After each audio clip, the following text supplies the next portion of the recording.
गुरु प्यारी साध संगत जी, राधा स्वामी जी। संगत जी, आज हम जानेंगे कि भजन सिमरन क्या है। संगत जी, ये राधा स्वामी मत में दो मुख्य साधन हैं। सिमरन, यह सद्गुरु द्वारा दिए गए पवित्र नामों, नामदान के समय दिए गए, का मन में दोहराव है। यह मन को भटकने से रोकता है और उसे त्रिकुटी आंखों के बीच बिंदु पर टिकाता है। भजन, जब सिमरन से मन शांत हो जाता है, तब साधक अंदर की ध्वनि, शब्द या अनहद नाद को सुनने लगता है। यह ध्वनि आत्मा को ऊर्ध्व दिशा में खींचती है, सचखंड तक। सिमरन मन को रोके, भजन आत्मा को ऊपर ले जाए। अंदर की यात्रा, राधा स्वामी मत के अनुसार शरीर एक मंदिर है और इसके अंदर ही पूरा ब्रह्मांड है। अंदर की यात्रा में आत्मा इन 5 आध्यात्मिक क्षेत्रों, खंडों से गुजरती है। सहन सदल कणवाल, पहला ध्यान केंद्र आंखों के बीच। त्रिकुटी, विचारों का भंडार, यहीं सिमरन का अभ्यास होता है। सुन मंडल, जहां शब्द की स्पष्ट ध्वनि सुनाई देती है। बंजर कपाट, जहां आत्मा और मन की अंतिम सीमा होती है। सचखंड, जहां आत्मा और परमात्मा एक हो जाते हैं। अंदर की ज्योति और शब्द को पकड़कर आत्मा को ऊपर उठाना ही सच्चा भजन है। गुरु का महत्व, राधा स्वामी मत में कहा गया है, केवल सच्चा जीवित गुरु ही आत्मा को अंदर की यात्रा सिखा सकता है। वे ही नामदान देकर सिमरन और भजन की विधि बताते हैं।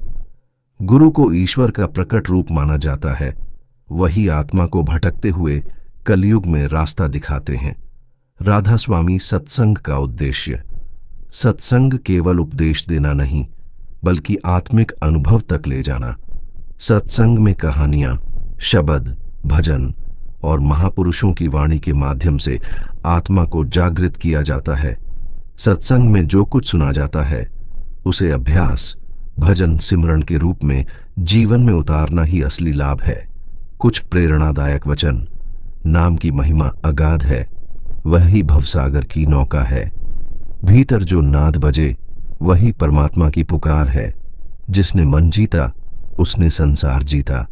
ध्यान वह नहीं जो आंखें बंद कर लिया जाए, ध्यान वह है जो भीतर की आंखें खोल दे।